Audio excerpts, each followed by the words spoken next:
Hello everyone, my name is Monica Arenas and today we are going to talk about chapter 8 from the book The 7 Principles to Making a Marriage Work, written by Goodman and Silver. This chapter talk about the two kind of marital conflict. The author explained that there are conflicts that can just cause irritation and some minor discomfort in the couple, while there are other ones that can cause or can be considered more complex, overwhelming, or intense. They also classify the problems in the couple as a perpetual and resolved problem. And of course, the perpetual problem are those troubles or conflicts that are gonna be present in the couple forever, while the resolved problem, there are of course conflicts that have solution.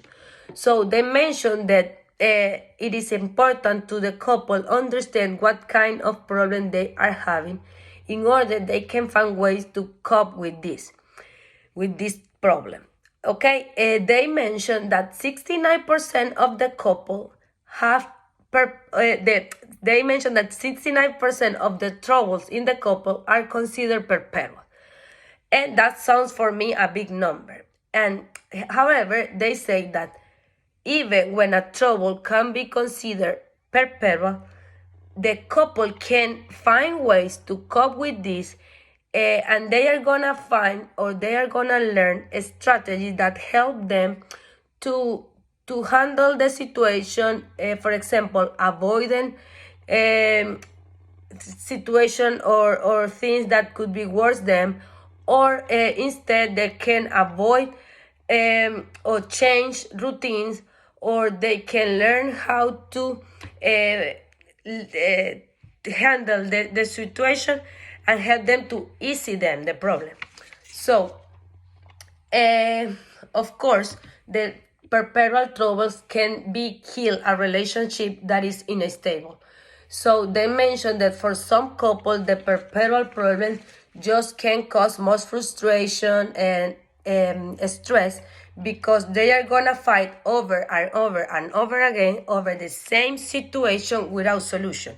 So they are gonna try, or they are gonna be they're gonna get gridlock. They mentioned this like a block that the couple just can handle anymore. They can just decide to avoid the situation, about to discuss about that, and that this could bring disconnection between the partners. They can start feeling loneliness, or they can just start emotionally disengaged.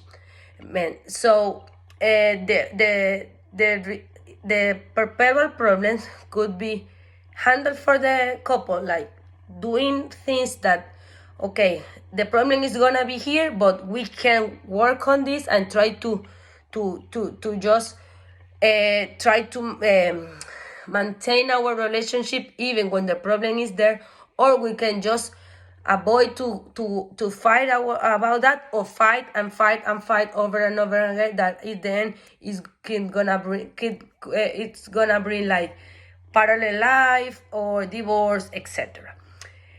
On the other hand, solve our problem, they mentioned that even when this sounds less complicated or intensive, this also, even when there are problems that could be resolved, that doesn't mean that the couples can resolve it, because maybe they just doesn't have all the techniques, strategies, or tools to work on that situation. So this can cause excessive tension. It is essential that the couple identify when it's a solvable problem to work on that.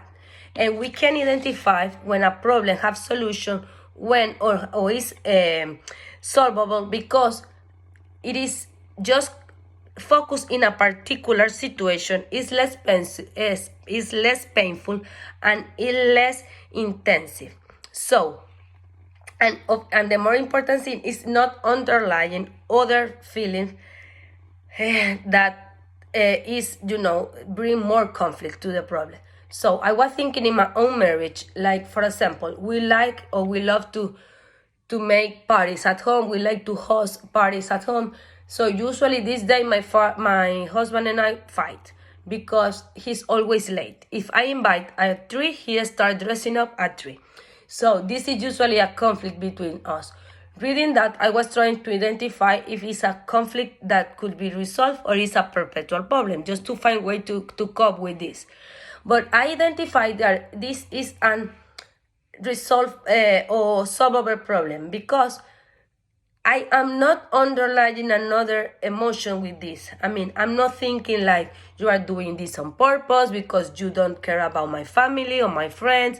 You always want to sabotage my parties or something like this. I just see that he always tried to does some new stuff. For example, something new in the backyard, or he once surprised my friend doing a special food, so always we are late to the party. So I can understand the difference. I love the example that they gave on the book, because they let us to understand the difference, and we can see many situations where we can, just put in practice, identify which kind of conflict we have in our professional, of course, role, and also in our personal life. I also love that they conclude giving us some keys for the manage the conflict. And the first they said is a negative emotion are important, and they say, okay, even when we are included in this emotion, we need to be present. We need to listen our partner what they have to say.